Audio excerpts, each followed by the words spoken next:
Hi everybody, welcome to Leaning Left. I'm David Rodriguez. So I wanted to make this video because my most recent one before this was a video on my ideas on how to solve the gun problem in the United States. Now, as you can imagine, I got a lot of feedback from this, mostly disagreeing with me, which is what I expected. I mean, that's fine. I'm not shocked at all. People who are very, like the pro Second Amendment crowd are very, very passionate. I get it. I understand. I fully expected to get a ton of reaction from that. Some people came at me very angry and snarky, and that's whatever. Some people came at me with very reasoned and rational responses, and I really appreciate that. Even though, if you're one of the people that did that, you and I might never agree on this issue, and that's fine. I still appreciate you being willing to talk about it in a kind of calm, rational manner. Now, one argument that came up repeatedly, whether it was from like an angry crowd or the more reasonable crowd, was I had mentioned in the video the Gun Show Loophole, and that would be something that we needed to close in order to help the gun problem in the United States. Now, it wasn't my entire idea. It was simply one thing that had to get done. But a lot of people came into the comments saying that there was no gun show loophole, that was basically a myth. They pointed out, like, well, I've gone to gun shows and I always had to do a background check, etc. So that was kind of a surprise to me. So I decided I really needed to look into this because I've heard about the gun show loophole forever. So I assumed, of course, that that was a real thing. It seems odd to me that I would hear about it so much if it wasn't. But I have all these people telling me that they go to gun shows and they don't have to deal with this. This is not a thing. So I'd look into it, and I decided whatever I found, whether I found out that they were all right or that I was right, I was going to make a video and explain that.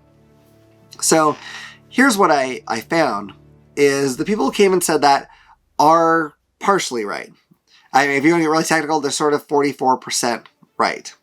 Now, the reason why I say this is because in 22 states, there is no gun show loophole. What the gun show loophole is that the idea that while the license or the people running booths there and whatnot, if they sell a gun, they have to have the federal firearms license in order to do so. But in places with the gun show loophole, a private seller could sell to pretty much anyone as long as they're from the same state and they have no reason to believe that that person is up to anything nefarious. That's the gun show loophole. Now, some people might say, I've never seen that. I've been to a lot of gun shows. But if you're in one of the 28 states that still has the gun show loophole, you might have actually run across it. And I'll go into which states have it and which don't shortly.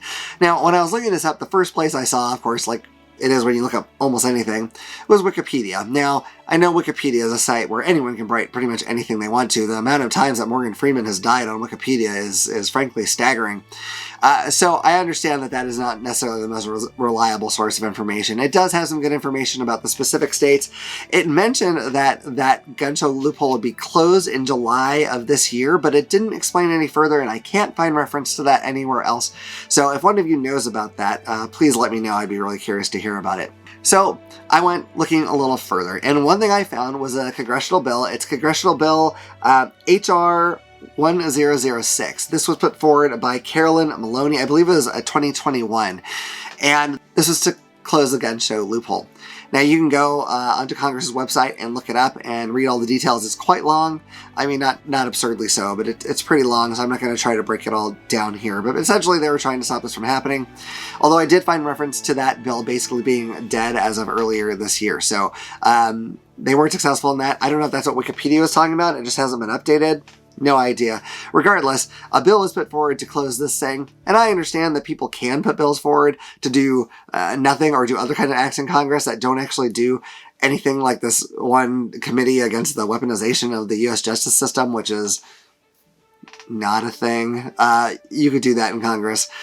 So I decided, okay, I need to see if this is referenced in any site or news place that the people who are much more pro Second Amendment than I am, or at least see it in a broader way than I do, would actually trust. I wasn't sure if I'd find something like that, but it didn't actually take too long. Lo and behold, I came across usconcealedcarry.com, which has, of course, a lot of articles about gun ownership and use and whatnot.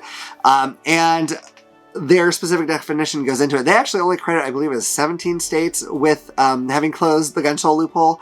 But regardless, they explain what it is, and they think it should be described as the private sale exemption, which that's fine. Ultimately, though, with that, you're just getting into semantics. There actually was a whole separate article saying why it shouldn't be the gun show loophole, and they define, loop and hole and all kinds of stuff. But the basic gist at the end was like, he didn't like that. It shouldn't be there. So, but again, arguing about the terminology is a little silly. It's like some people came and said, oh, it's not an assault weapon. It's not a military style weapon. Listen, I've heard all that before. I get it. And you know what? You're probably right on point. I'm not saying that you're not. But the problem is that, look, if I'm trying to write the law, I need to be really specific. Obviously I do, but you know what I'm talking about. I know what I'm talking about. Let's not argue about stupid crap. Let's get down to the actual issue here. And if we disagree, we disagree, but let's not argue about things that are honestly pointless to argue about. We both know what we mean here. So anyway, the USConcealedCarry.com, again, says that if you go to one of these states and one of the gun shows and you're a private seller, you could sell to anyone as long as they're from your state and you have no reason to believe that they're up to anything bad. Simple as that. Now, unfortunately, as we know, when people have money waved in their face, they're much more likely to think highly of the person standing across from them. So I don't know if that's really any kind of restriction whatsoever. I guess the state thing is kind of useful, although people have been getting fake IDs for years and years and years. Teenagers do it. And unless you're really good at spotting those, I think your average seller is not going to even be aware of it. So anyway, regardless, hopefully the people who are doing the private sales are going to be on the up and up and actually trying to take these things into account. But again, you're asking them to predict if someone is going to be a bad guy. Good luck with that.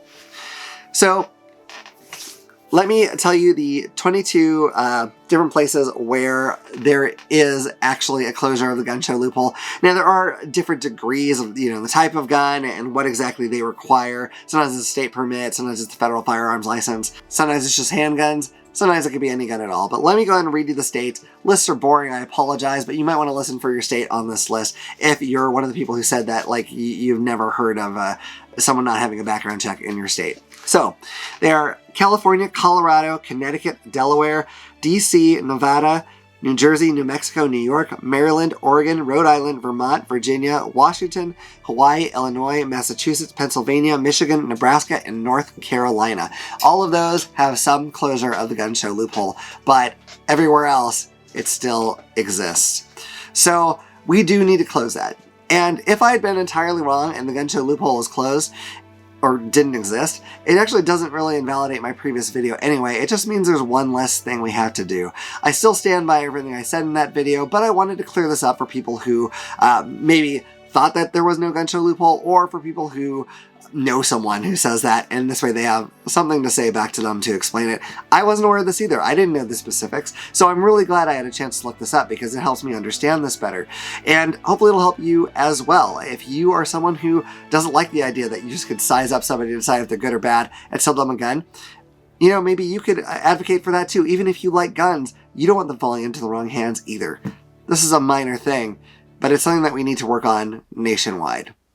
Anyway, if you agree with me or if you don't, I'd love to hear your comments in there. As long as they are civil, I will try to get back to you. To anyone who I didn't get back to who came at me with a reasoned response, I really apologize. Life gets hectic, and I had a lot of commentary on this one, so I couldn't get to everybody.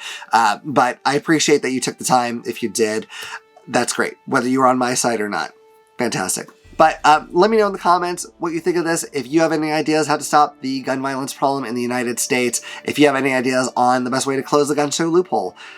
If you didn't know that existed before and now that you do, I'd love to hear that or what have you. So anyway, I love hearing from people, so let me know your thoughts in the comments. And in the meantime, just always remember that if you keep leaning left, you'll always be right.